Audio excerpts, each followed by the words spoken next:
What is up, hotties? Welcome back to another episode of Stay Hot. I'm Blaiden Kirk, joined as always by my two favorite co-hosts of all time, Matthew Sponhour and Theo Ashton. We are here to recap the second to last week of the NFL regular season. Week 17 is in the books. Well, we still have Monday Night Football, but we've only got really one more week of football until the playoffs. So a little bittersweet, but that means we've got some great football coming up. And we had some great football this week also. We had the Christmas games on Wednesday.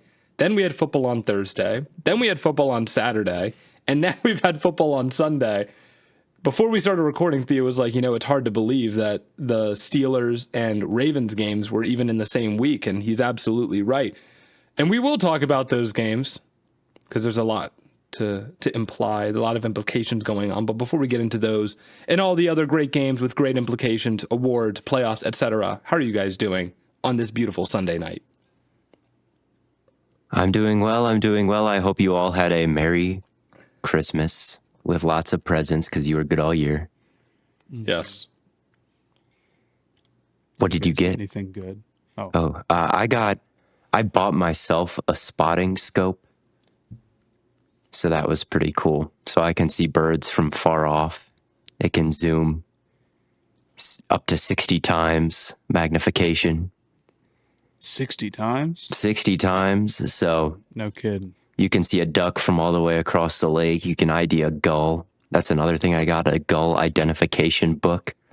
So when you all see seagulls, you might just say, it's just a seagull. But from this point forward, I'll be able to identify them. Any plumage, any time of year, I got the specific gull from this point forward. There's no writing them off for me anymore.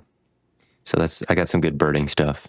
Coleman stove. I asked Santa for the same thing, and he just didn't come through, so I don't know. You asked for a spotting scope? Yep. And the gull book. Didn't come through. Well, my grandpa gave it to me. You should have asked someone more reliable. Yeah.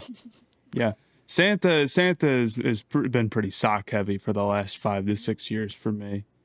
Not that I'm mad at that. Because you seem like you would ask for socks.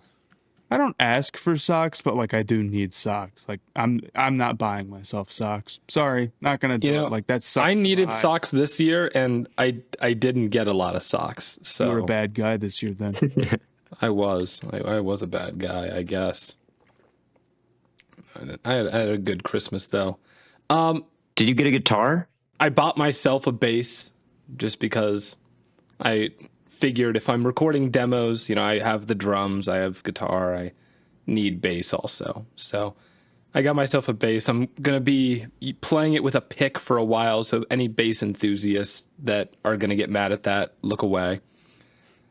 But I don't understand the logistics of playing a bass with a pick, but I'm not a musician, so I'm not going to weigh in. It's just frowned upon. I feel like even though there's plenty of like popular songs that play pick with a bass, or play bass with a pick.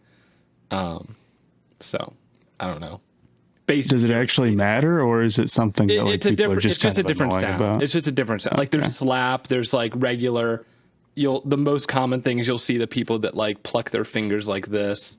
If you're watching on YouTube, it's like the walking with your index and your middle finger. That's like one of the most common ways that you'll see it. Or there's like slap, or like people use a pick. But like it just depends on what kind of sound you're going for. I just don't know how to do. I don't know how to like play finger style bass yet, so I'm gonna use a pick. Fair enough. We were also treated to some blowout football on Christmas. Yes, it was tough. NBA won the day. You had to watch it on Netflix because what else is new in the NFL space? So let's talk about these games. Matt, I think you wanted to start with Chiefs-Steelers. Chiefs get their 15th win of the season, and the Steelers are starting to get into a bit of a rut. This is their third straight loss now to the Eagles, Ravens, and now the Chiefs, in which they've scored under 20 points in all of them. Given, I know, they've gone a certain stretch without George Pickens, but even still, their offense clearly is lacking some juice right now. Their offense stinks. It's super one-dimensional. I mean, or maybe not one-dimensional is the right term, but it's just super limited with what they're trying to do with Russ. You know, I've seen some Steelers fans sort of open up the conversation about like, okay, well, this team has been doing basically exactly this for years and years and years now. And it's like, how long do you let this go on before you got to shake something up? And a lot of them want Tomlin to be fired. And honestly, like, I understand where they're coming from. They've done basically nothing. They've been an uninteresting team for the last 4 years or whatever it is. Yeah, they're winning games and they avoid losing records, and yeah, I think they're a lock to make the playoffs right now. But they're not a real contender, even though they're making the playoffs. And they have no path, it feels like right now, to being a real contender. Not to say that they couldn't improve their roster in an offseason, but it's not like they're building towards something and this is a stepping stone or whatever. It's kind of just like they're doing the same thing over and over. But I think ultimately, I wouldn't put the blame on Tomlin. I think it's more of a quarterback issue with them. Russ has been cool this year. He's a starting level QB for what you got him for. I think you got decent value, but your offense is going to be limited with him no matter what. You're not going to be able to throw over the middle of the field like you want to. It's going to be a lot of short game stuff, and it's going to be a lot of stuff down the sideline deep. And when you have Pickens and you have a defense that can control things and you want to run the ball a ton, like, that's not the worst thing in the world. You're just going to have a really tough time making a playoff run with that, I feel like. Now, of course, we haven't seen them in the playoffs yet. Maybe they shock everybody and go on a run because I'm saying this right now, but it feels super unlikely that they're a major player in the AFC. And I think if I'm them, it's like, you know, if you want to move on from Tomlin because he missed on Pickett, fine. I think that moving on from Tomlin doesn't help your quarterback search. And if it doesn't help your quarterback search, I don't think it really makes you any better. They've got to do something to maximize offense more than they have. I mean, the hiring of Arthur Smith in the first place and his run-heavy approach, it just is a low ceiling way. We're going to be mediocre on offense. Mm-hmm. You can't declare that before the season. And I think it would maybe make sense to hire him if your run personnel was better, but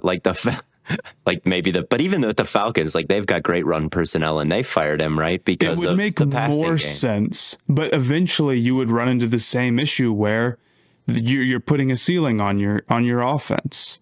Well, that sucks, dude. That's not that is not what's going to get you where you want to go. I know there's 32 teams in the NFL. Not everybody can be thinking Super Bowl, but everybody should be thinking, how can we get to a Super Bowl? And with the offense that the Steelers are currently running, they aren't thinking that. They're relying on like a fluky, 2015 Broncos run. That's the game plan.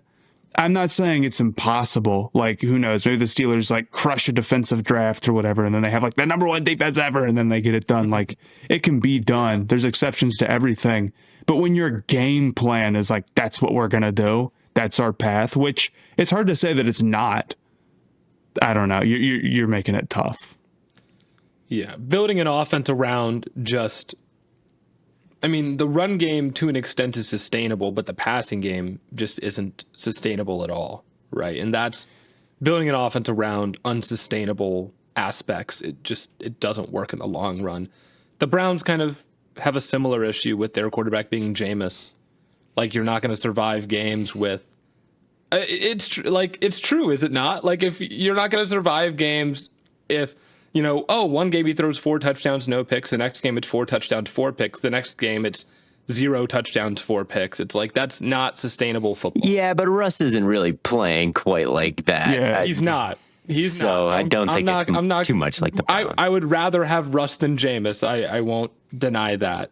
I think... And the other thing about Tomlin, I think, is there was just some discipline stuff in this game, penalties that knocked him back. Like, Pickens didn't really run a route to stretch the defense horizontally, and then Russ threw a pick when Reed kind of crashed inside and jumped his seam. So it's like, Tomlin has this mystique and this aura, and he's never had the losing season. But I think numbers and just things that happen over the course of the game can make you question that mystique sometimes, where it's like, are they really the most disciplined? Are they really the most buttoned up? Are they really, when it counts, going to be able to lean on kind of that mystique and that aspect to pull through and win games, or are they not? And in this game, it was just a no. And then the defense struggled as well, and that's the other side of this coin is Kansas City. And I think Kansas City perhaps had its best offensive performance of the year. They're getting hot at the right time. Everybody's saying it. They've had some big wins instead of close wins recently, and I'm feeling pretty good about the Chiefs. I still think the Bills are extremely formidable right there, but I've been saying about them all year, they can just grind you down, and their early down success rate is the number I keep pointing to. That is just sky high. And this week it was well over 50%. In fact, it was north of 60, where just on early downs, they do such a good job avoiding the negative plays, just chipping away. And then Mahomes is the best third down quarterback in the game. Then he scampers out, he waddles out and somehow always exactly gets the first down. It's very sick stuff. Look, Kansas City is the favorite to come out of the AFC right now, with the way that it's actually played out now, because they don't have to beat the Ravens and the Bills. They've got to beat one of them. That's the difference. The Ravens have to go Bills Chiefs. The Bills have to go Ravens Chiefs. Assuming that they probably make the second, probably, right? The path for Kansas City is way easier because of that. Mm-hmm. And maybe I like the Bills a little bit more than them. Maybe I think Lamar could play a better game than he did last time around. And when we're in the AFC Championship game, I might not pick them to win. But as it stands right now, dude, they're 15-1, and we're talking about them getting hot at the end of the season after being for a lot of the year. I mean, if they were to win out and win the Super Bowl, they would be like one of the all-time greatest teams. They would have the most wins ever of any team. Yeah. Yeah. And I don't think you're just your record straight up, but it really kind of is starting to feel like it might just be Chiefs again. It is starting to feel like that. I wouldn't say that this means that, though. I still think that as the 1 seed, they should be the favorite. Their offense is better than it's been getting credit for all year. That's my thing. They just have not gotten the flowers they deserve for controlling the ball as much as they have and scoring without explosive plays. Everybody's been moaning about the lack of explosive plays. The thing that still scares me about the Chiefs, it's still the defense. It's still the fact that the secondary isn't as good. Chris Jones has been banged up. Now, I know the defense held the Steelers to 10 points, but again, that goes back to the Steelers' offensive meta. I thought Russ got hawked on some sacks by Karlaftis, like the athleticism going a little bit. He's got to be getting rid of the ball fast. The last 2 weeks, it hasn't really been that. I think, although the defense played well in this game, I came away with maybe more concern about the Steelers' state as contenders because of their offense than like totally erasing all the like underlying metrics that I've seen from the Chiefs defense so far this year that suggests they're not quite in last year's tier, although the offense does pick up some of that slack is what we've seen all year. When was the last time the Chiefs have played an elite offense this year? It's a fair question. Yeah, the Bills is Texans, still Browns, Chargers. I wouldn't call the Chargers an elite offense, but they're nor the a Texans. Good one. No, I've just naming the teams in reverse order. Raiders, Panthers. Panthers offense has been all right recently, but not elite. Bills, that's an elite offense. They let up 30. Yeah. And they let up 27 to the Panthers too. Yeah. They're susceptible. I mean, they're not as strong as last year. If they're going to win, it's going to be in a different way than they won the Super Bowl last year. I think that's fair to say. But the problem is like they are winning that way. Yeah, true. They're 15-1, you know? And it might be their most annoying, most Chiefsy, most, whatever. They get the final break, and how could they? And Mahomes scampers out on the 3rd and 19 or whatever. I'm telling you. It'll be 3rd and 2. This is what I'm saying, though. There is no 3rd and 19 with the Chiefs. It's just 3rd and 2 all the time. 3rd and 5. Yeah, I mean, it's a different team. The success rate stuff, I completely agree with. And like I said, the Ravens are also kind of hotter than they were when the Chiefs played them week 1.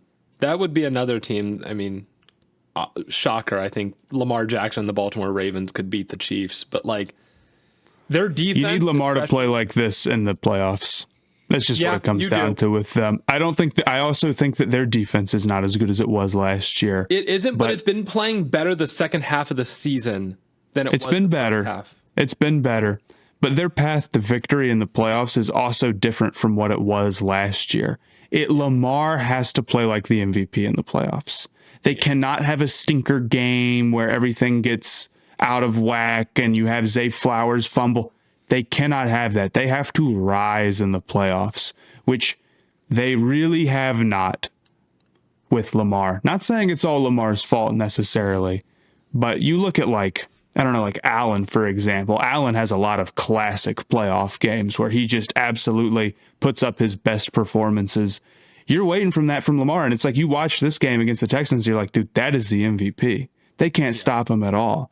The amount of attention he draws when he rolls out and the amount of time he's able to buy himself just so easily because nobody can keep up with him athletically. Like, you know what touchdown I'm talking about that he threw in this game where it's like, Jesus. The likely one where he just freezes the entire defense and then throws it across the there was nothing there and he just creates it anyway. And then he's a super big threat for defenses to worry about in the run game. And Derrick Henry, is going for dang near 2,000 yards or whatever he's at this year. And that's been super effective. And their weapons are not great, but they're not terrible. And they've come along, and Andrews has bounced back, and Likely's there, and Flowers is there. It's like, all right, they've got a team. So they're a threat as well. But it just comes down to like, this team will not survive against the Bills or the Chiefs a not great Lamar game. It has to be great football. And there's no reason why it can't be. I don't believe that Lamar's play style is like, I don't buy into that. But we're getting to a point where it's like, dude, we got to see it, right? Like imagine they have another bad one. Right. It's a pattern becomes a pattern at some point, even if, playoff sample size is small. I think, obviously we need to see better from Lamar, but this performance against a top-ranked Houston defense makes me very optimistic. I mean, when Anderson and Hunter are on the field together, this is the best defense in the league statistically. They create sacks and interceptions and all these havoc plays at a higher rate than anybody else. Stingley with the ball skills. Petrie's been a demon. The edges are crazy. Like, it has been super disruptive all year. And for Lamar to do what he did against that defense and look so dominant, what defenses are better than that in the playoffs, I think? I just think he's in such good shape right now, man. He's playing. Go ahead, Blaiden. We come off last week, or not even last week, the last couple of weeks talking about the Houston defense. Stingley especially has been outstanding, just like going one-on-one with Tyreek Hill, and you just like that's the only thing the Dolphins had in their bag, towards the end of that game, and they just couldn't get it done because Stingley just absolutely shut him down. For Lamar to just be unaffected by that at all, it's absolutely insane. And unaffected by Hunter, he's the one that he was dancing with on that touchdown to Likely, and then he turns around and celebrates before the ball even gets to the end zone. Like, he's on such a heater that I just because it's the playoffs doesn't mean that I think he's going to fall off. I mean, his best performances this year are now against Denver and Houston. What better defenses are those two in the league? Obviously we can't call it till we see it, but I'm really hopeful that we're going to get some good Lamar games, especially with him playing the wild card game this year. We don't get to see that much of that from him. Who would they be? Probably the Chargers, right? At this point? The Chargers, they're the 3 seed. I think so. They'd be lined up against the Chargers right now, and not a guarantee that they are, because there could be some more movement between them and the Steelers and maybe the Broncos. No, but the Broncos lost to the Chargers. So, it's going to be them or the Steelers. We don't know yet. Okay. Yeah, I'm hoping this is the year, because that was quite a good performance, and the secondary also looks so good. Putting Hamilton as the deep safety, just erasing all Oh my God. the deep balls is so funny to me this season. That plot line that they just stick him wherever the problem is and it goes away. They started doing that, what was it, week 10 or week 11? And it's just been absolutely lights out ever since. I saw, towards, I think it was at the beginning or at the end of one of the broadcasts, they were interviewing Roquan, and he was like, yeah, having him back there makes my job a lot easier, because now I don't also have to communicate all the coverages. So now they split that, and Kyle Hamilton talks to all the DBs, and Roquan talks to everyone else. And it just made everyone's job so much easier. And now their defense is playing so much better than it was in the first half of the season. High safety is where I always thought he should be. Even coming out of Notre Dame, it surprised me that they moved him to nickel, because he played just traditional, like, high free safety at Notre Dame. And he would react to these runs so fast that even though he was up top, he would get there like before the linebackers. So I'm like, you can have this guy patrolling deep, and he still might as well be a nickel player, because he's going to get there so fast anyway. This is what made him the best player. Why even put him close to the why even put him close to the line of why even put him close to the line of scrimmage if he can like make plays at the line of scrimmage when he's deep anyway? So I like him up top, because he still is flying around all around the ball, but still he's not someone that you want to test. The reason they had him at nickel at first was because they had Marcus Williams balling out, and then they also had Geno Stone, and those two were just cooking last year. So they're like, oh, we can put Kyle Hamilton kind of everywhere else and just kind of fill space where we need it. This year, Marcus Williams took a step back, it felt like. And so they kind of it forced their hand, and now the void that they needed to fill was that deep safety, which again is the strength to Kyle Hamilton, is you can just kind of put him wherever you need, and he's great everywhere. Yeah. And then we want to move on to. Go ahead. I was just going to mention the Texans. I was going to say Houston, CJ Stroud struggled 0 points on offense. Right. I don't know if you guys had much to say about that. Besides, my thoughts on it are the same that they've been. I'm sure every Texans fan in the world is tired of hearing the same take, but the offensive line's been a disaster all year. Stroud didn't really take some big step. I don't think it's all his fault, but he's kind of getting hunted down and sacked a little bit more than you'd like. And the weapons injuries here have been a disaster. I mean, their strong suit was supposed to be the receiving core here, and you're down to one of your top three, and even he was on IR at one point. That's not going to fly. If you told anybody before the season that was going to happen, you were going to have a hard time believing that they were going to really reach that next level. And it sucks for Tank Dell. Jesus, yeah, he broke every ligament in his leg, like all the big three, LCL, PCL, and ACL. Well, at first I thought it was just like ACL, and I was confused as to why everyone was so like beat up about it. And then I was like, oh, it's the Nick Chubb injury. Never mind. You thought about it for the Browns. I mean, Nick Chubb's had that injury trying to twice. Explain an injury to Blaiden. Imagine a Browns player. Nick Chubb has had that injury twice now, man. That is pretty crazy.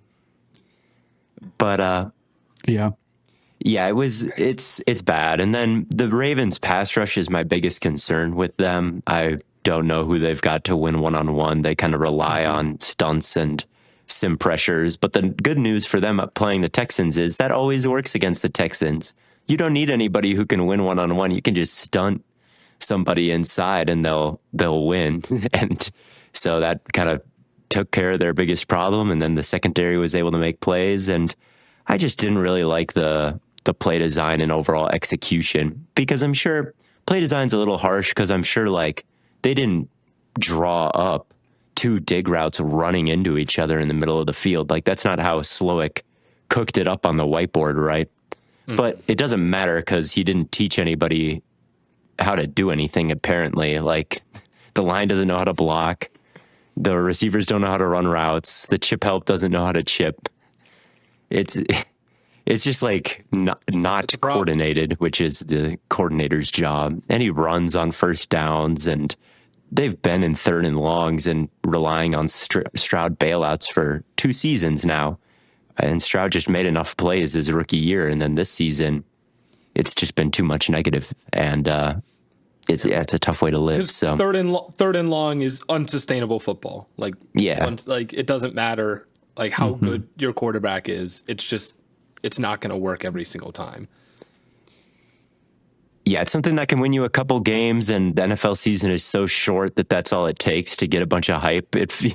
But if that's the way you're winning, it's kind of easy to look at it and say, like, well, is it going to really win you a Super Bowl? No. And they just have not become any more consistent down to down. It's sad, really. Slowick, I don't think he deserved much of the coaching hype that he got last year. And that unfortunately is proving to be correct in this season.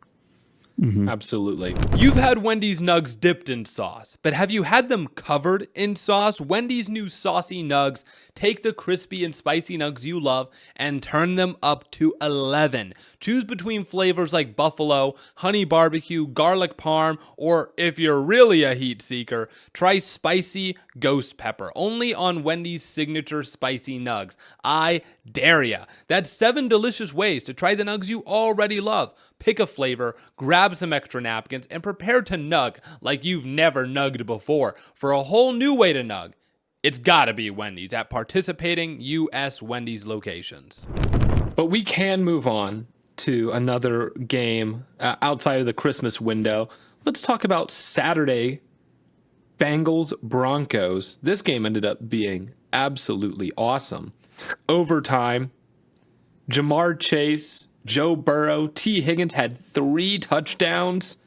3 tutties. I mean, 3 tutties, man. Doesn't get much better than that. Joe Burrow, I'm curious, if the Bengals do end up making the playoffs, which there is still a chance at this point, do you think Burrow needs to be in the MVP conversation? He can be in the conversation for sure. He's going to throw for like 5,000 yards and 45 touchdowns. That's what I'm saying. I mean, I am a big proponent of like, I kind of can't stand anyone saying a player should be in the conversation for MVP unless they're like actually arguing for them to be the MVP. You know what I mean? Yeah. But like, there's a real case you could make for Burrow.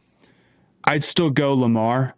I think that the statistical gap between those two is really not that crazy, especially considering like, Burrow is kind of, not saying he's not having a great year, not saying he's not even necessarily having his best year, right? Bad defense, great weapons is the situation you'd want to be in if you wanted to lead the league in passing yards, constantly playing from behind. So I'd still go Lamar, but if somebody voted Burrow first place, like I'd see their case. That's kind of my thought on it. But my big thing that I took away from this game was sort of the dialogue about whether or not the Broncos should have gone for 2 at the end of the game. Did you guys see this? I don't know how popular of a conversation this was, honestly, but I saw some people saying that it was a mistake not to go for 2 at the end. What did you guys think of that? It's hard to say. I always kind of like going for 2, but that just might be the Madden brain in me. But when a tie also makes you advance, that's very true. A tie would have been just as good of a win as a win here. What I thought personally, I might have gone for 2, maybe because I wouldn't have wanted to leave. Honestly, I would have been like, Bengals offense is cooking us. We're cooking them. Might come down to a coin flip here. I might just go for 2 and be like, let's call game. That might have been what I would have done. I think so. Go ahead. But to hindsight 2020 this one and be like, that's why we lost is insane when you had the ball 2 times in overtime. And what happened in those 2 times in overtime? You had it twice. You needed a field goal, and either one and you win the game. And you could have just run out the clock. They didn't even need to score on the last drive. They could have just played ball control and run out the clock. Tie, they're in the playoffs. They could have done that. But instead, they go first possession, run on second and long, throw down the sideline, testing a one-on-one, wide open. Nix just misses it. Just misses it badly. Second time, run. You get super heavy, you run. I think it's successful. Nix checks it down in the flat instantly, and it gets blown up.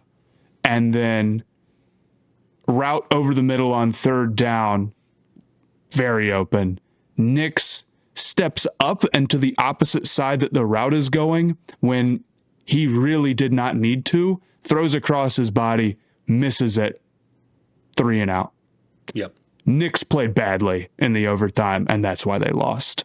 Yeah. And I think people are like, I'm not saying Nix played a terrible game. I'm not the biggest Nix hater. I think he's been better than I expected. I think there's good aspects of his game.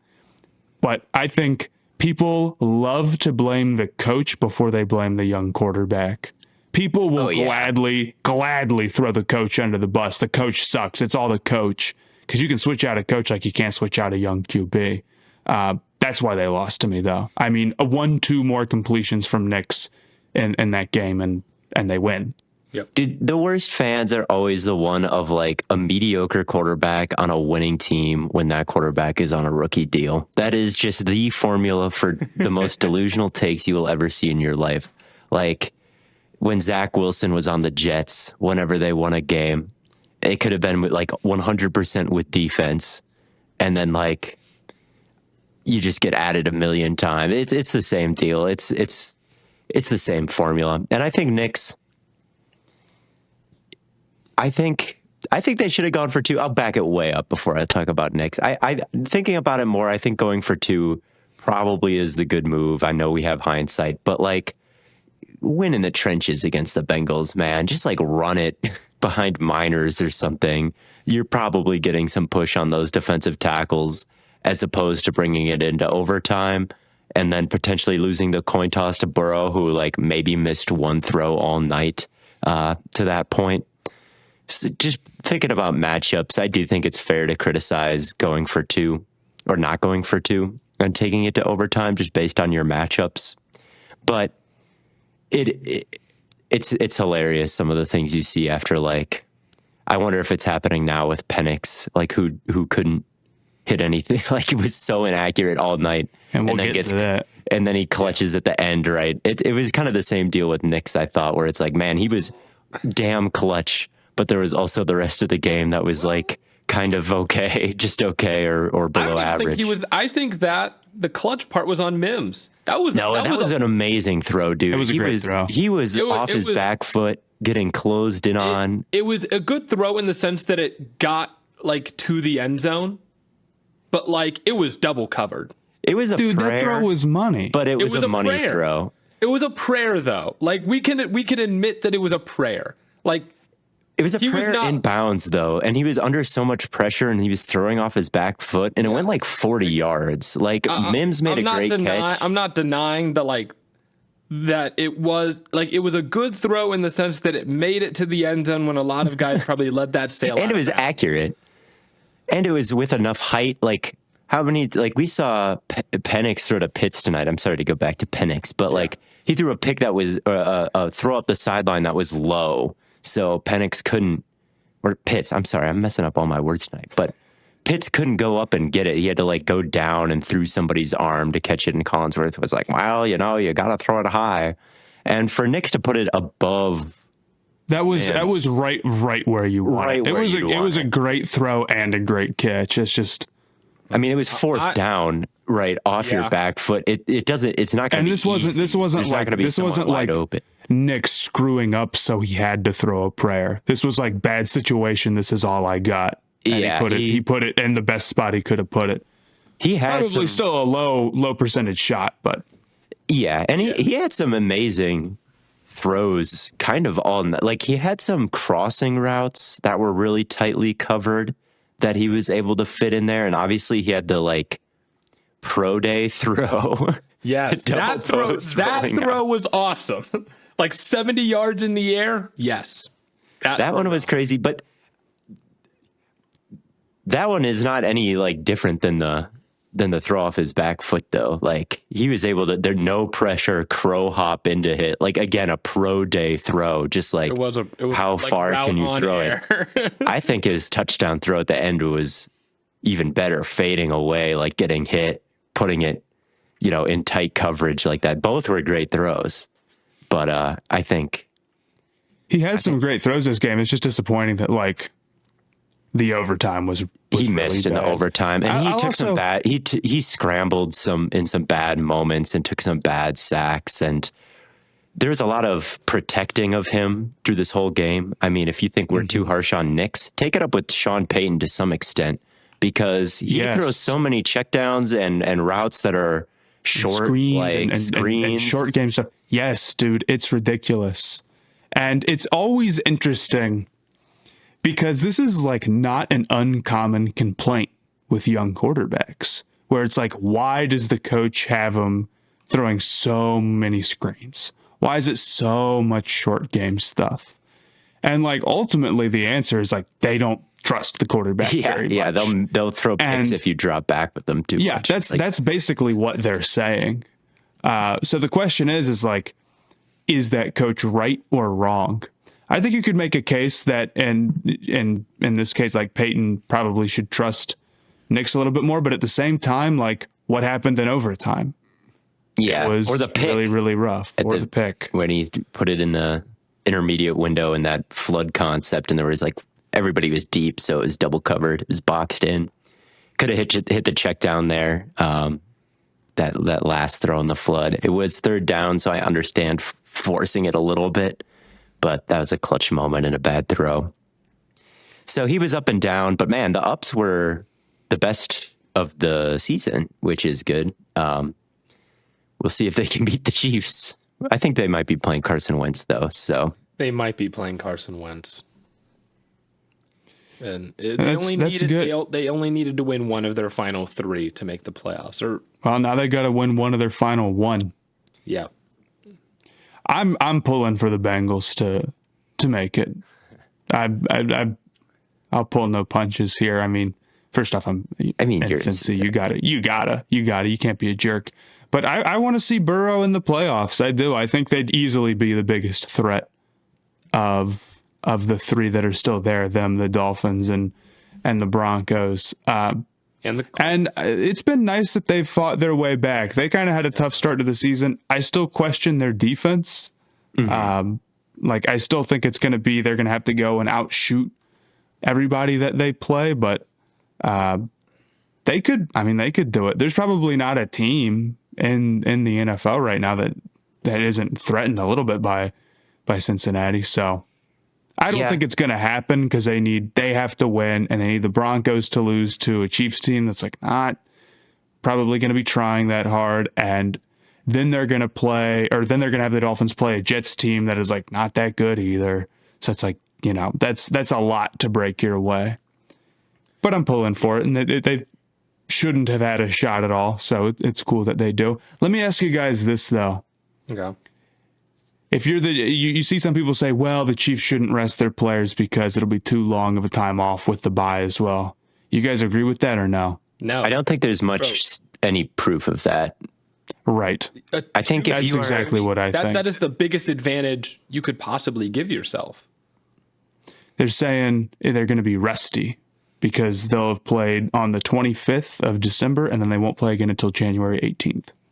I would say they're probably not going to be rusty because they've already played 17 weeks of football, and they're the Chiefs, and they've won many Super Bowls. And I think they're not going to forget how to execute in 2 weeks instead of one. What if Mahomes gets hurt?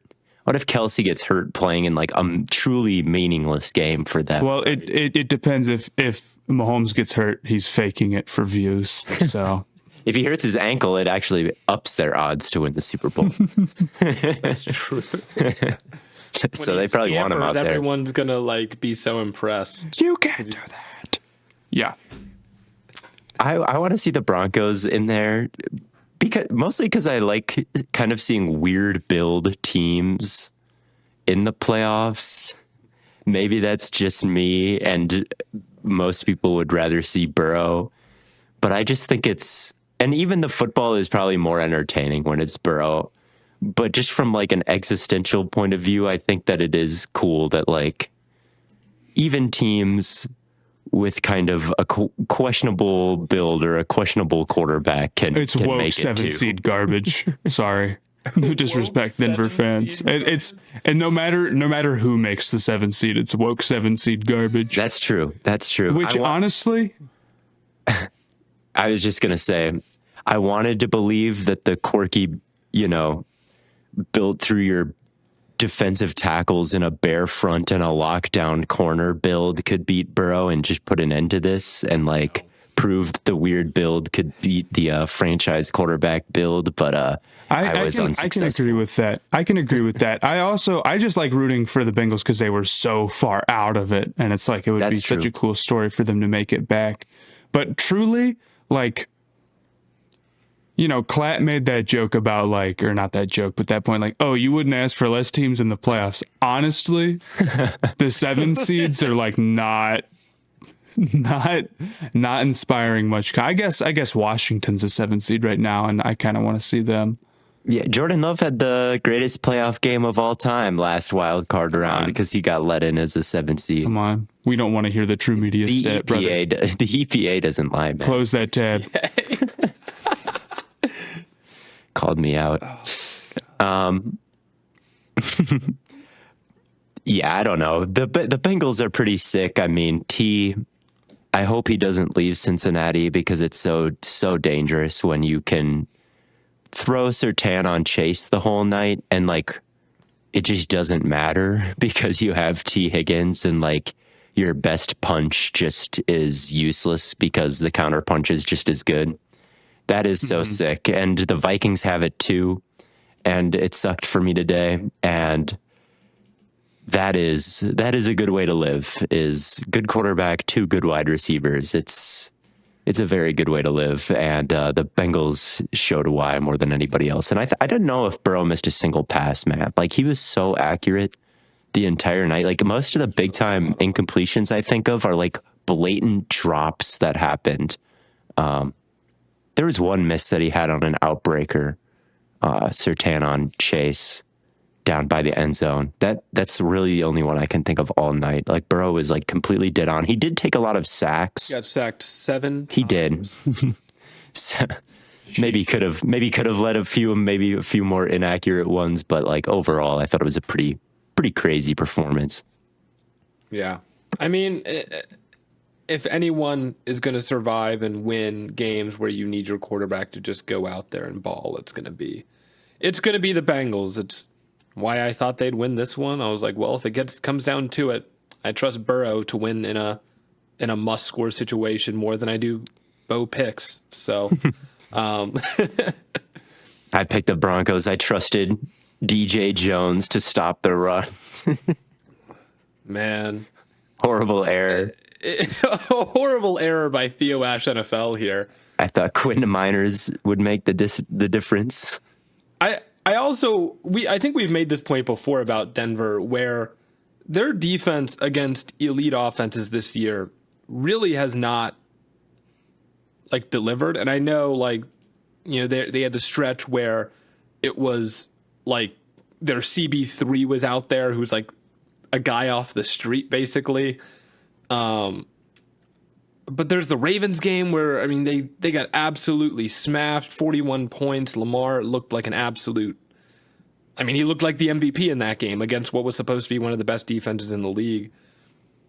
They got smoked by the Chargers last week, and that was the second time that they've lost to them this year. Like there have been times where when faced up against good quarterbacks, the punch of like the good pass rush and the good corner just doesn't seem to matter that much. Yes, but in this game, I also was impressed with the defense. Like they did stop the run. They did slow down Chase. Like I thought Surtain actually had a really good game. He forced that fumble. The linebackers were really good. It was just that Riley Moss matchup. If he was more on his game, like they would have won easily. It was just that like one. It was really just that one matchup that cost them everything on defense. I feel like in every other aspect, I thought they played well, and They held the Bengals offense to a couple field goals, like stuffed them on some fourth downs. Like I thought they were pretty admirable, honestly, even though the final score was, Yeah, and it took them going 30 to overtime points on the to board. get 30, Yeah, Yeah. I thought it was good. Good enough, I guess. Good enough. Well, the Packers weren't quite good enough to get a win against the Minnesota Vikings today. 27-25. I'm seeing 3 touchdowns for Sam Darnold. And I saw Jalen Naylor had one. Yeah. Stay hot legend. Yeah, he so this game, I'll start with this. It was very mid from pretty much everybody. We'll start with that very broad sweeping point. But just the procedural penalties was the number one thing that stood out to me. Illegal, motions or formations multiple times, offsides on a field goal, which I thought was ticky-tack at best. Maybe it was even phantom, but still it happened. Just some silliness before the play even started that just caused them to lose to a good team. And then I don't think Jordan Love has really been on his game the last 2 weeks. Versus the Saints, he didn't really do too much, like miss some throws downfield. Didn't matter because they could just hand it off to Jacobs and he'd break a million tackles and 9 different people got a carry and it was fine. But I was hoping that was just kind of a one-off and he'd just get right back to it versus the Vikings. But really, him being mid at the beginning of the game and missing some downfield opportunities also hurt them quite dearly. So he's got to step it up. There's just no real unit that you can point to on the team in this game that really held up their end of the bargain. I thought pass rush, run defense, coverage, none of it really pulled through. Yeah, I mean, I thought the story from this one is that their secondary just could not hang with the Vikings receivers. Just as simple. I mean, Jefferson got his final catch to sort of seal this thing was ridiculous. And just overall, it's like you have, I think Bullard got torched by Addison. It's the same thing as the Bengals. It's like you put your best guy on Jefferson. You don't even really win against Jefferson that much, and then you leave your number 2 for Addison. It's tough. And then when you have no pass rush to really get Darnold, which, I mean, that's been his big thing, is like he hasn't been that great under pressure all the time, and he's taken a lot of sacks. And even in this game, like you watch him, when the pressure does come, like he looks like he's really working overtime to deal with it, and he's sort of like resetting a lot. Like he doesn't look mega comfortable or anything, but the Packers just don't have it in them to do enough about it to really threaten them. So like if that's the case, I mean, even a great secondary would struggle against the Vikings. A secondary like the Packers is going to get torched. The Packers are bordering between, being the worst contender or the best non-contender, right? Like they're walking that line. After this game, it's really tough to imagine them beating multiple teams like this when there's just so many aspects of their team that can be exposed, that can play negative, that you can attack. I don't think their secondary is necessarily atrocious all of the time or whatever, but against the big dogs, like it doesn't hang up, or their receivers can get shut down, or Love can have bad games. It's like you're asking a lot to come together for them to go on a run. Not impossible, and they're a threat in any given game, but I'm when you go out and play a game like this, even if you do start to come back a little bit when the Vikings get overly cautious defensively, like many teams would, I don't know. I start to think you're more in the threat in any given game rather than threat to string together a bunch. There's so much good and not great with the team. I mean, that's every unit, it feels like. As a whole, there's not a lot of major weaknesses. Like, there's a lot of solid players and even some good ones in each individual unit. But who do they have that's a real, a real superstar? It's the same thing that we said about the Seahawks, right? And now the Seahawks have like their offensive line, which is just like a total disaster and ruins everything basically for them. But the Packers have the same problem of like you've mentioned before. It's like, who is their big time all pro? So yeah, and why it matters, Justin Jefferson showed it perfectly today. I'd rather have Justin, like, 2 good players and the rest are just whoever than, 5 medium players is what I've learned this year. I wasn't, at the beginning, I kind of talked myself into like, oh, no one can be doubled. Everybody's one-on-one. But it's really better if there is somebody who demands a double and really dictates coverage a certain direction, and then you got the counter punch. Today, it felt like you could just play straight man coverage and blitz, and a good playoff team has, a roster full of good corners as well. And you're just kind of struggling to make a huge impact if you're the Packers with Christian Watson out. If there was someone like Jefferson on the team, you couldn't play that way. You'd have to do more complicated things on the back end. You'd have to, commit more resources to one person. You'd have to, create a weakness somewhere else. Here you can just kind of evenly distribute everything if you're a defense and feel okay about it, instead of like, oh, they've got 5 players who can consistently win without messing up.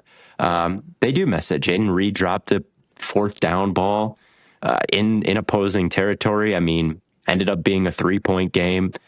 There was a lot of little things like that, and in every big game, against the Lions, against the Vikings, both times, against the Eagles, it's been that. Like, they haven't been fully out of any of these games because they are so well balanced and they do some nice things, but they just always make more mistakes because they're young. They can't really pop the huge play because they don't have Saquon or Jefferson or, Gibbs or whoever. And yeah, they're just kind of solidly in that mid-range right now. Now, again, they've been so close in this game. Even there's some simple things that they could fix, and then maybe they could have won, but there's just nothing. They haven't won any. Right. They need to trade for the super duper star wide receiver. Truthfully and honestly, if one becomes available, they got to do it. One of the surprising things from this year is like, I look at the Packers. Chargers, to me, are a team that I didn't think was going to be like a playoff team. They're easily a bigger threat in the playoffs right now, to me. If I had to pick one of those 2 teams to go against, I'd pick the Packers. Well, Herbert's better. I think their defense is better. So is it the receiver gap? I mean, really, I'm going with the Chargers. I'm taking Herbert. It might be the Greg Roman LaFleur gap. That's your big thing. I think I'd still take LaFleur. We'll never see that matchup. I'd take the Chargers. I think I'd still take Green Bay, but yeah, it's just disappointing that they keep falling short against these good teams. And then the Vikings, I mean, they're playing for the 1 seed now. I think there's a very real chance they get it against an injured Detroit team. It's ridiculous that they have 14 wins. It is insane. It is genuinely like one of the more shocking results from anyone. It probably when the Giants the Giants won like 12 games that year that they won all of those 1-score matchups, right?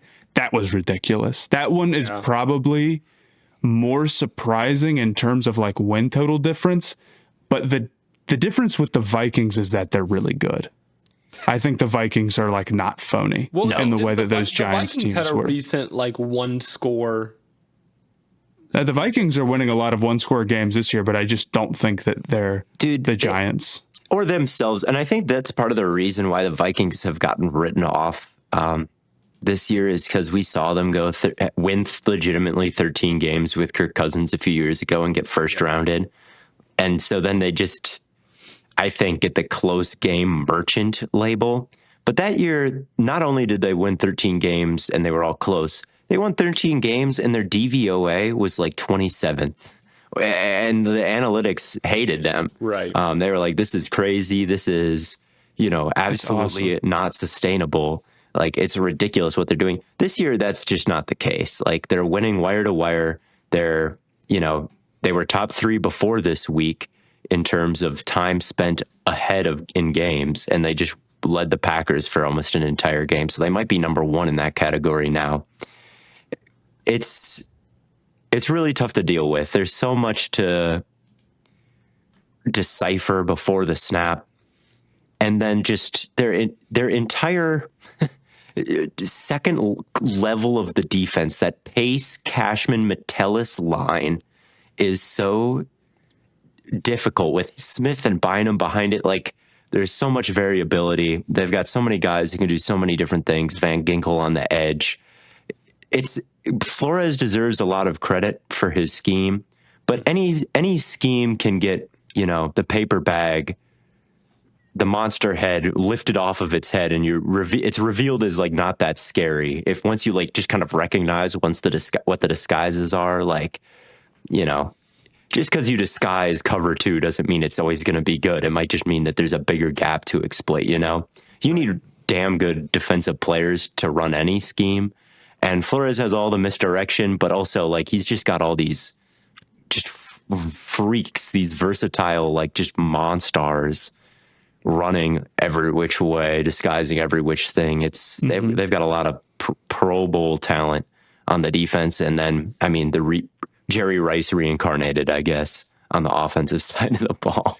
Yeah, I've seen some stuff about like people like, you can't compare Jefferson to this guy or this guy. Or like, guys, Justin Jefferson is as good as like basically anybody.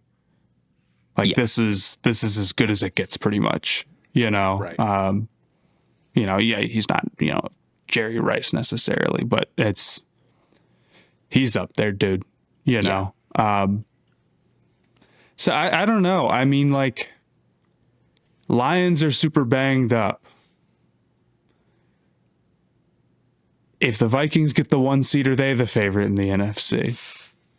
I think any 1 seed has to be. I think when there's only one. I think it's close enough. I think it's close enough right now where it's like, yeah, if you tell me this team gets extra rest and a free pass into the divisional round, like, right, maybe I think it's kind of like shuffling around the pieces here a little bit. It's like, or you can kind of take your pick once they all get on even footing. But if they don't start on even footing, like, the Vikings have a chance to be the favorite to make the Super Bowl.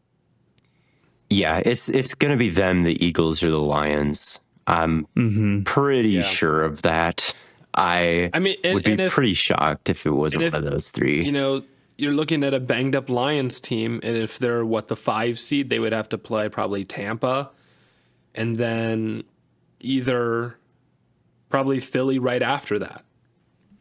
Yeah, well, whoever the 5 seed is will not be the favorite. It's the 1 seed or the Eagles. Those are your 2 choices. I don't want to make a call on who's going to win that Lions game next. Maybe on Wednesday. The Eagles are even tough to call. Like, if Hurts isn't healthy, Hurts should be, though. He has a concussion, right? It's not like he's got a torn ACL. He has to clear protocol. Right? He does. Yeah, and but that's he should, right? I mean, that's 2 weeks from now. I mean, he'd have to be really crushed. And he's had a couple like questionable head injuries, I feel like, this year. It's concerning that he missed this game after a concussion, but he should be back by the playoffs. And the thing that Eagles have over the Vikings is Saquon. Like, I think Hurts and Darnold are pretty even, honestly, the way they're playing this year. And A.J. Brown and Jefferson and like those weapons, it's pretty even. And the defense, it's pretty even. But just a few too many times, the Vikings have gotten away from the run game. The line is not as good in Minnesota.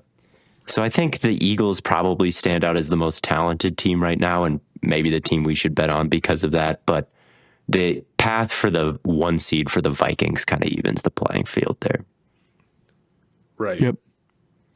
It does. I agree. We want to move on to the Sunday night game. Falcons versus Washington. Commanders. The battle of Michael Penix versus Jaden Daniels, rookie matchup.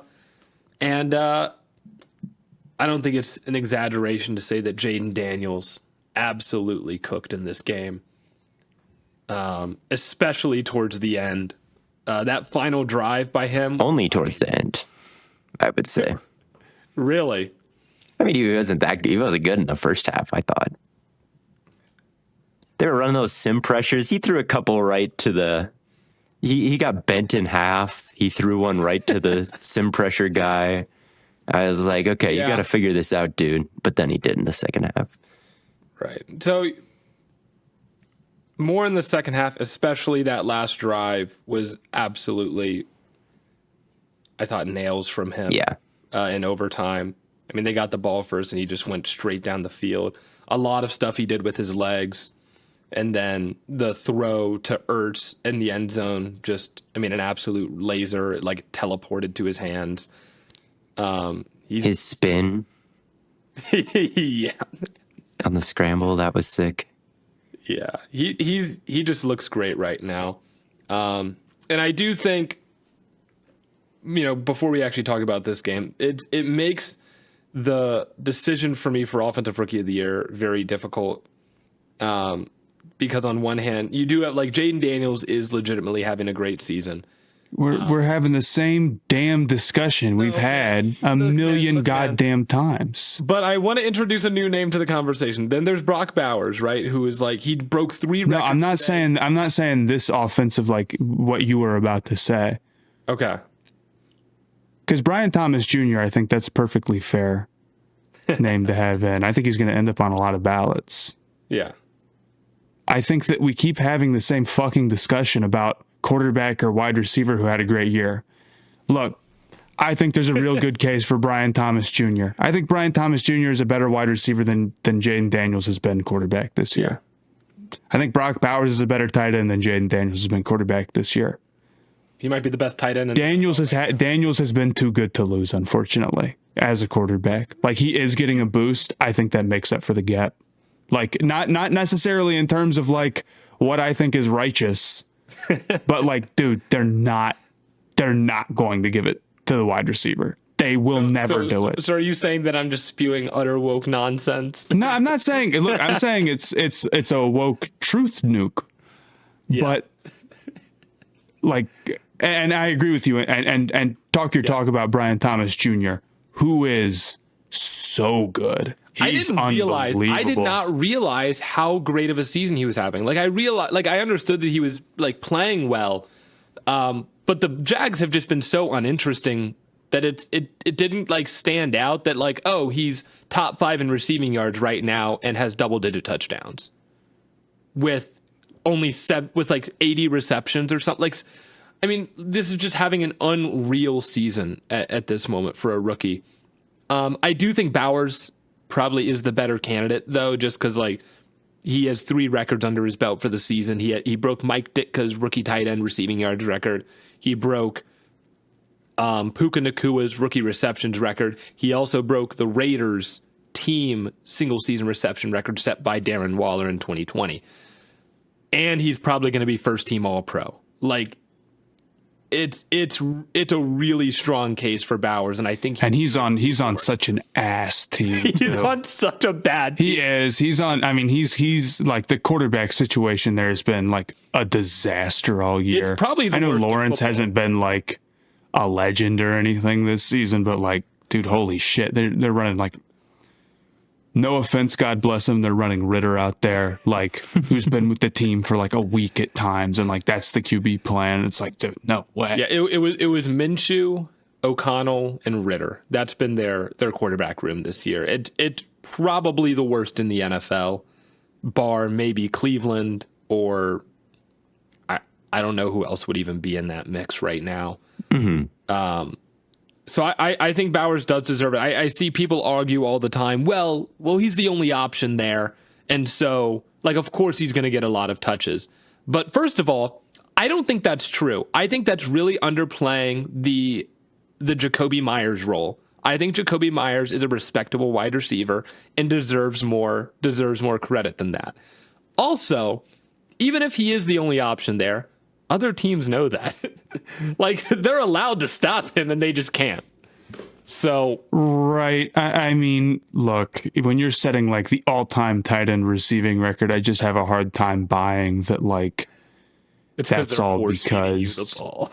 right. It's like this is a little bit too much. I think it doesn't necessarily like hurt all of the time, but come on.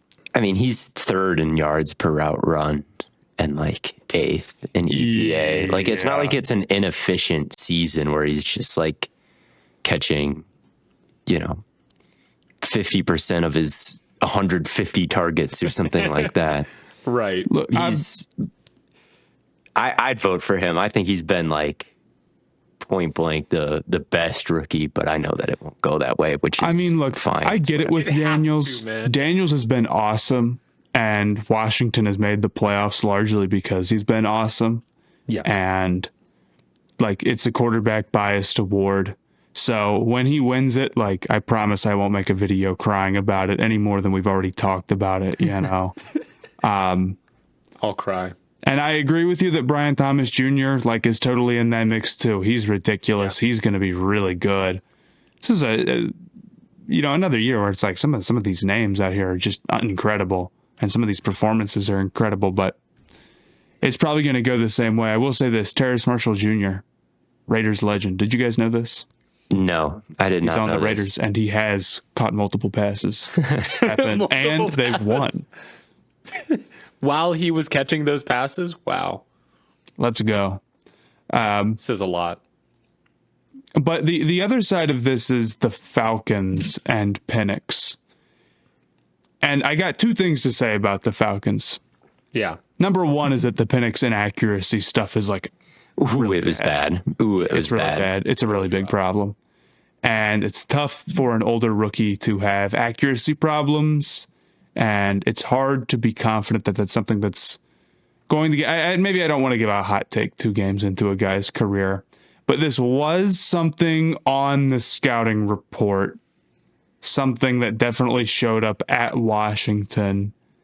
And then now it is translating into a pretty big problem early on.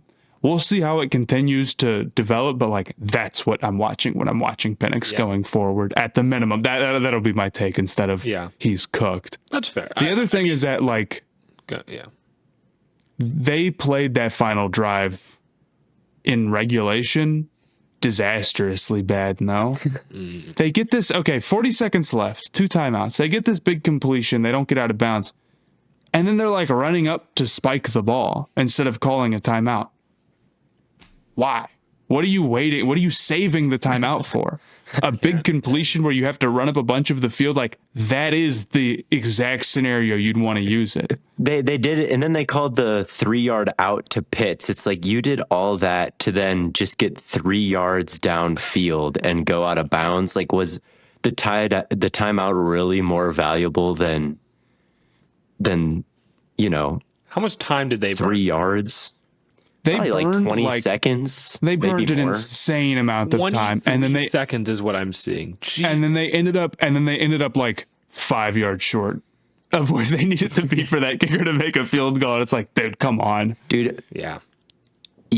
What you're saying about Penix is correct. I mean, my thought watching this Falcons game is like, okay, I just watched the Buccaneers put the Carolina Panthers in an absolute blender.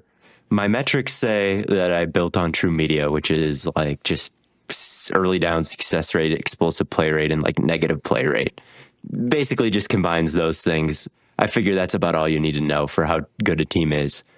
As far as I can tell, from that metric, the Bucs are like the 3rd best team in the league, which I don't buy. And their defense isn't that good, and it's allowed too many big plays. But like their offense is carrying a lot of that, and that might be legit. And at any rate, they're a lot higher than the Falcons. So I'm watching them. I'm looking at the numbers on them. I'm like, this team has a chance to do some damage in the playoffs. Like, what do the Falcons have if they're going to win this division? And they got Bijan, and they got Drake London, who I think are both super duper stars. Yes. And they just need Penix to get the ball to those guys effectively. And he failed to do that tonight.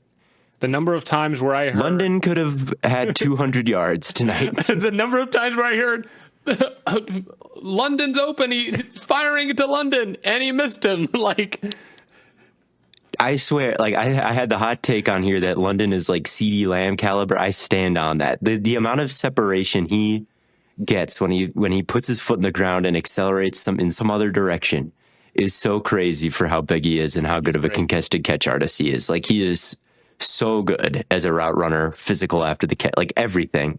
He's perfect. Just throw an accurate ball to him. Oh my God. Here's the thing. You don't even need to throw that accurate of a ball. No, you don't. Like, he's 6'5", and he's got like the longest arms in the league. Like, that corner route before halftime when he ran out, and like, he wasn't even that open. But he had a step on his guy and he was able to look backwards and the corner wasn't. It's like, he's going to moss and just put it in a catchable range for the guy, and it just miss. Now he got hit a bunch, but that's because he was open a bunch. He only caught about half of his targets, and he was open on like all 13 of them. It's not out here, man. And then Bijan, this was the other problem with the coaching. Halftime comes. Bijan is like looking like the MVP of football, basically, for the first half of the game. Like, this is what an MVP running back looks like. He's open on a wheel route. Penix missed him. Every time they hand it to him, he's like doing the jitterbug through the defense, like just carrying the team while Penix is like, doing nothing, which is fine because he's a rookie in his first road start. Like, whatever. Yeah. Okay. I'm not going to totally write him off for his career or anything, even though it's not looking good for the playoffs if he's going to be performing like this. But at any rate, they like, Bijan is stunting on everybody, and then they like take the ball out of his hands and they go like pass, run on like the first two drives of the second half. The Washington Commanders say like, enough passing into the sim pressures. We're just going to like run and go on 15-play drives with like Daniels as a rushing threat. And that's what happened. And just thought the coaching and the play calling was not ideal there in the second half. Just feed Bijan. He's like, I have the numbers for you there, Theo. Oh yeah, tell me. Their first two drives out of halftime, they have 9 plays on offense, and then they punt. 2 of those plays were Bijan touches, and it was the first and second play of each possession, and they never went back to him. So they would get the ball, they'd run, they ran it, and then they pass, and then they punted, and then they got it back, and they ran it, then they pass again. Yeah, but it was like, the second time was like run, pass. It was pass, run, pass, punt. Yeah, too many you said too many passes in a row there. It should be no more than 2 in a row passing with the way Bijan was playing. And the number of times he missed Drake London, man. Like, why are we? Yeah, they could have won this one. Because thought the defense played really well in the first half. The linebackers, Ellis, dog. But unfortunately, they kind of choked there at the end a little bit. And then in overtime, Daniels definitely was feeling it by the end. I was kind of saying his first half wasn't great. His second half, he was super elusive. Very accurate. That overtime possession, I was just like, oh my God, dude, like, they're not losing this game. Like, it became very obvious when part of it is because the Falcons defensive line is just, it's not that good. And towards the end, they were clearly just gassed, and they had no chance of containing Daniels. It was over at that point. So, shout out Daniels. Yeah, they got to manage the clock better at the end if they're Atlanta. They're not eliminated from the playoffs, though. There is still a path. Not an easy one, but it can definitely happen. They obviously have to win next week. And then I think Tampa has to lose. And is that it, actually? Yeah, I think so. Yeah, because everyone. But Tampa plays the Saints. Eliminated. Jaden had 16 rushes for 127 yards tonight. Were you aware that it was that much? Nope. Pretty good. I thought it was a lot, but not that much. Yeah. Shout out Zacchaeus as well. Cheat code. He had, down the stretch there, Daniels was taking a couple of LSU hits. The whole game he was taking LSU hits. I thought his season was over when he bent over his knee like that. And that was did you catch that? No, I didn't. I was just going to say, like, honestly, I've decided that trait, he's just a beast. That's all it comes down to, really. It just works because he's You might change your mind if you caught the play that he had where it was not a great play from him. There was a sim pressure. I think he could have stepped up. Instead, he tried to kind of turn his back and loop outside. And Bijan, I think, was picking up the blitzing backer. And he rolled kind of right into the leverage of the backer. And then, like, as he was rolling, he kind of got tackled at his knees. And, like, I thought he suffered an RG3 injury right then and there. Like, his knees were pointed one way and his body was pointed the other way. And I was like, oh, it's so over right here, right now on the FedEx turf. But he got up and it was fine. Yeah. So he might be. That's how a lot of Jaden Daniels stories go. Yeah, I thought it was over. I thought I saw the ambulance coming onto the field, and then he got up and he's like, cool. Then he got up and ran for another. He should win comeback player of the year for how he bounces back from big hits. It's not If they did it like that, dude, if they did it like that, man, Cam Newton would have won 3 of those things, man. He used to be the GOAT of that. He used to take like some horrifying hit that actually would have gotten dudes suspended if they happened today. And then there'd be no flag, and he'd be like on the ground, like rolling in pain. You're like, cool, season's over, cool, franchise done, we're moving. And then he'd like he'd come back out like the next play, and then he'd be fine. And then comeback player of the year would go to like Jordy Nelson or something just because he tore his damn ACL and rehabbed and came back. Facts. Yeah, it ain't right. Right, he should have a lot more hardware, Cam Newton. Yeah, True. I wish Luke McCaffrey had a better game for my 32 team fantasy. I don't see him with a catch. You did slightly lose the championship game of the AAA 32 team league. For some context, for those who don't know, it was pretty close. But it doesn't matter. You're in the big league now. I won our dynasty league, Blaiden. Did you? Let's go. I'm probably gonna come in third. We'll take it. So we'll take it. I do still have Patrick Taylor, the 49ers third string running back. In the dynasty. I guess he's the fourth string. Huh? This has to be in the 32. It is in the 32 team. How many points do you need? I need 18.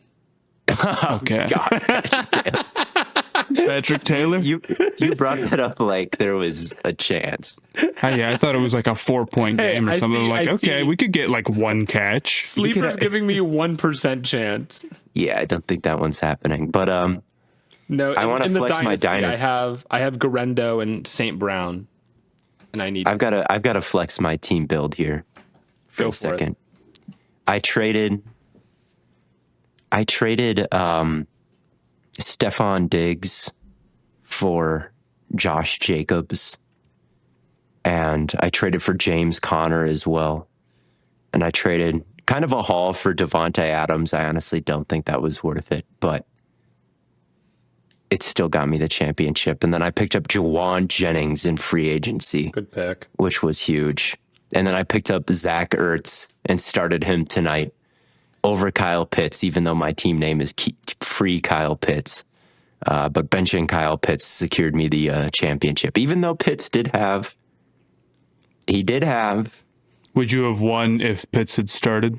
I would have anyway. So I could have. Okay. I could have done it either way. Kyle Pitts had his second best fantasy performance of the season tonight. Probably had the best day of his life. He balled out today.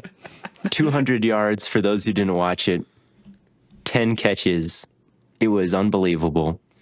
He did catch a hitch on a wrap concept and turn around and stiff arm the guy guarding him, and he charged up the sideline. And he did catch a potential game winner that sent it to overtime. A potential game winner is what we'll call it.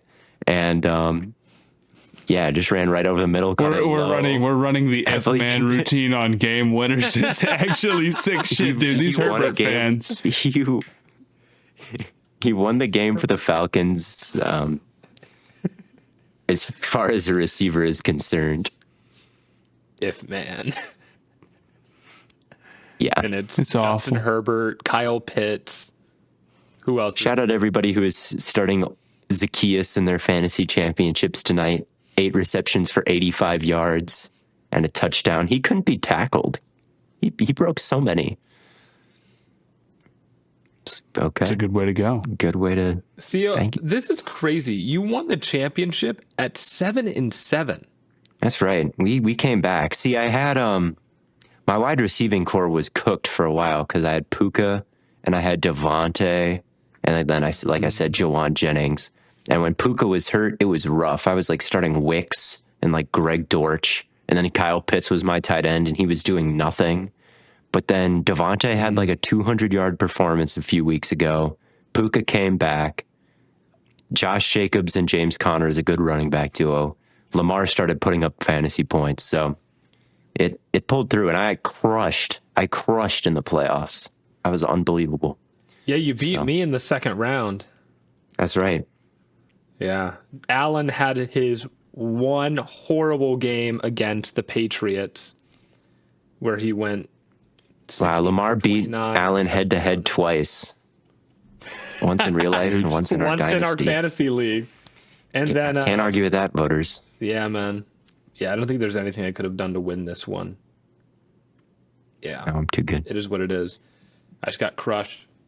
Just like the play calling decisions that the Falcons had at the end of the game got them crushed in a sense. But is there anything else you guys want to talk about before we get out of here? Shout This will out be our last Liam. episode of 2024. So Oh, yes. Thank you all for such a great year, 2024, allowing us to do it again and keep on keeping on. And shout out Liam Cohen. That's the other game that I watched. He Don't talk about he that cooked one. you guys. We're cutting this, bro. That was a good game for like sim pressures not mattering. Like against the Falcons, it's like, how do you even defend this? At least in the first half, like they blitz one way and then they stress the back, like the other on the other side of where the center slides away from. Like you got a linebacker 1-on-1. Like how can anybody beat this? Is what you're thinking watching some of these sim pressures.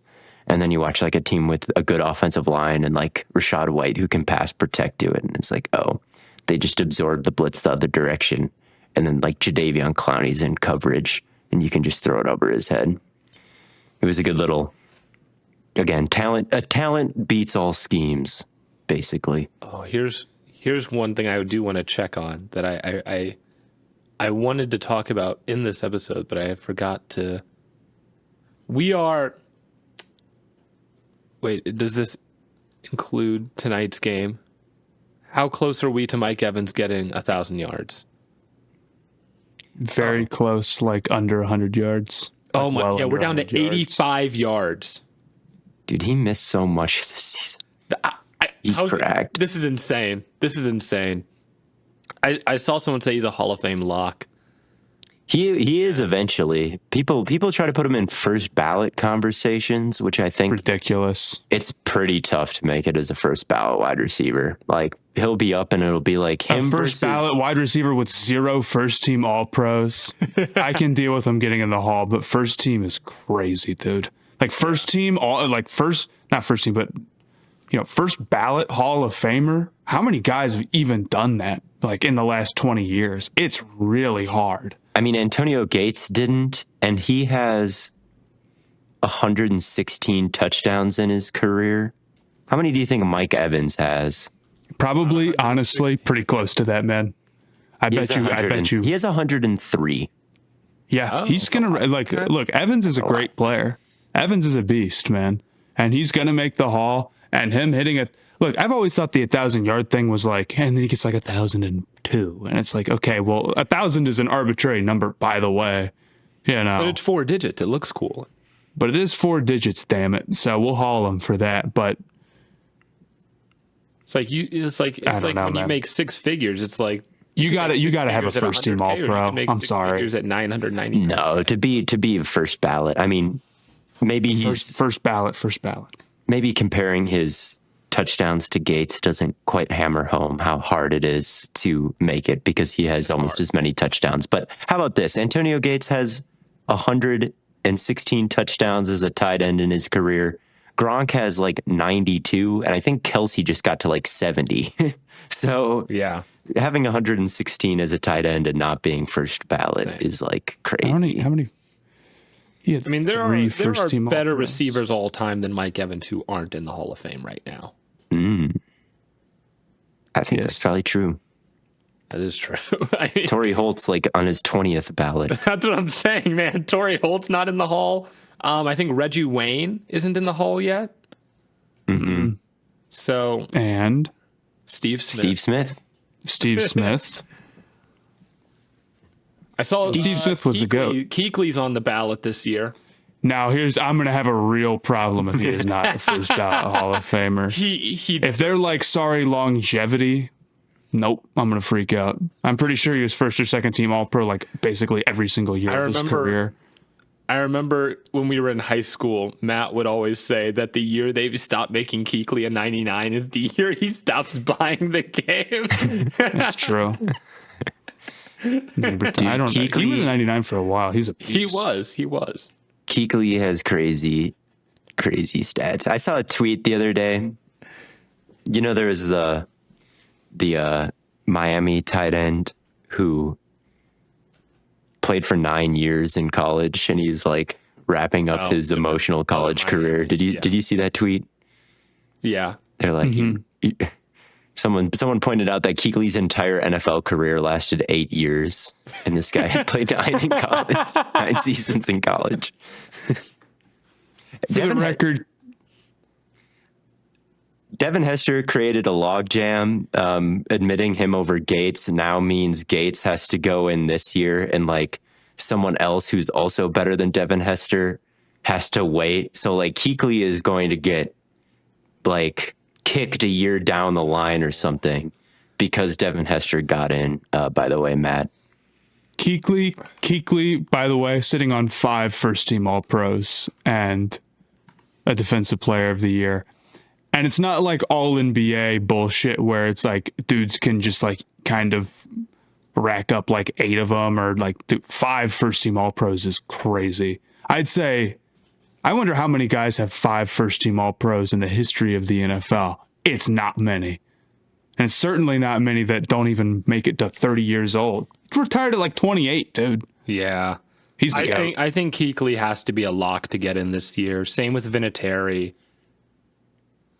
I'd make every bust of Kuechly if it were up to me, but Vinatieri's questionable just because he's a special teamer. I don't know, man. I think you got. He's pretty goated though. He does kind of have a folk legend career. Like, man, are you gonna? Kickers have one job. If you've missed one kick, you shouldn't be eligible. He was damn good at his one job. If you miss even one kick, you shouldn't be eligible for the Hall of Fame anymore. Man, it should be too easy. He was damn good at his one job for a decade with the Patriots, and then for like 13 more years with the Colts. I'm seeing 23 years of elite play. Like, I don't know what more you want, man. Yeah, I guess I don't know.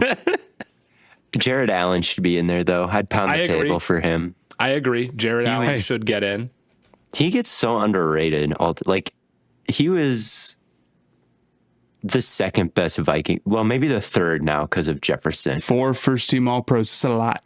It's a lot. When he was on the Vikings, like, he was as good on defense as like Peterson, as scary on defense as like Peterson was on offense. Like, he was that cracked back in the day.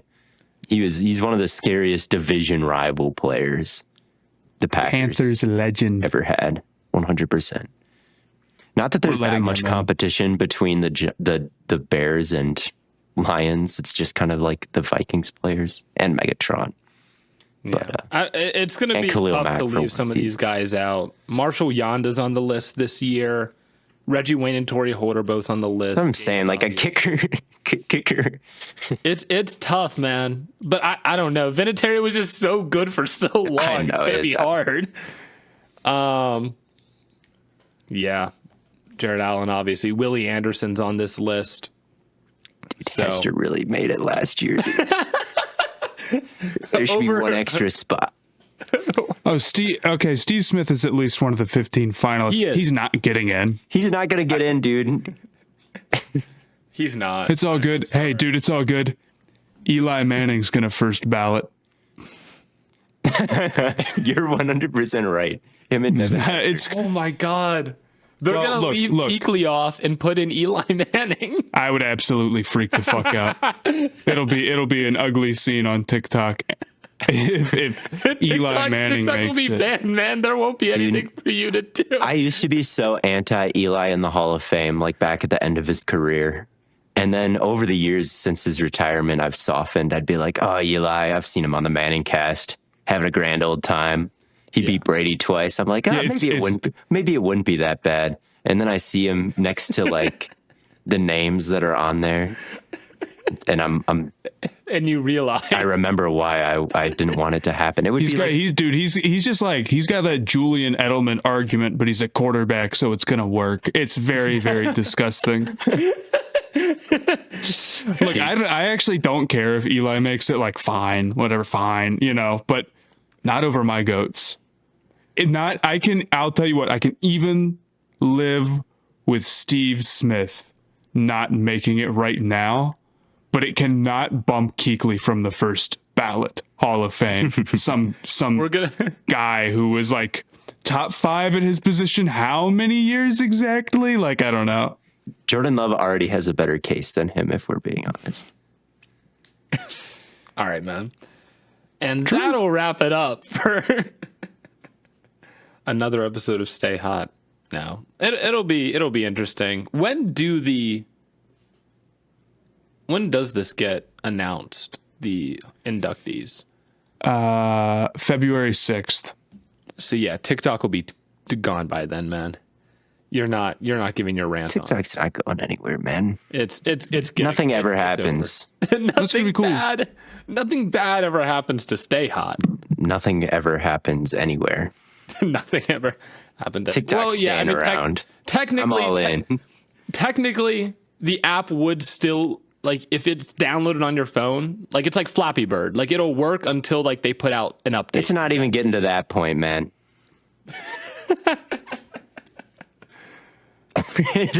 Are you just being delusional, or do you actually think it's not going anywhere? Have you not seen the Nothing Ever Happens stuff, Blaiden?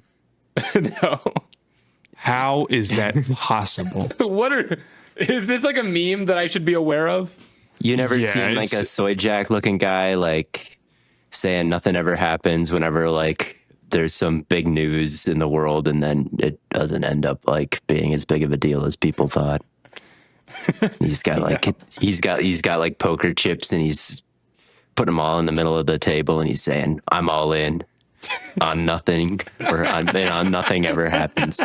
Plus, I genuinely don't think it's getting banned. I genuinely I think Trump likes it because it won him in the election, and I think if he likes it, it will stay. We'll see. Or he thinks it will. I think it's up in the air. Look at you. But that's just because I'm wise and balanced with my take, and I'm not trying to just get a hot take and get views and clicks all the time. Wise and balanced is saying nothing ever happens. Maybe the thing that he's trying to do is pretend to be wise and balanced, so that everyone in the comments is like, "Oh my God, look how wise and balanced Matt is," and he goes viral that way. You're trying to critique my balance to get clicks. I feel like that is the essence of Matt, is like going viral, being balanced. Like that is. That's all it is, baby. That's all we do. That is Matt. Matt is proof. That you don't. Well, you got every hot take I give just makes Matt strong. He's got a crazy analyst. It just makes me more viral, bro. Thanks. Matt has the crazy analyst build where he just gets more powerful every hot take that enters the sphere. Because he just says, "Well, actually." Well, hold on. Now, well, actually is a whole different animal. That's true. I am not a Redditor. You are not. Well, you might have well actually in your bag. I mean, I might play a little devil's advocate. Sue me. You're like you're Mr. Fundamental of TikTokers. Like, you have no idea how good Tim Duncan was. But I'll take that. Matt, Tim Duncan was a first guy beast. in, last guy out of TikTok. seriously, that's pretty. We have been doing sports TikTok for a minute, It has.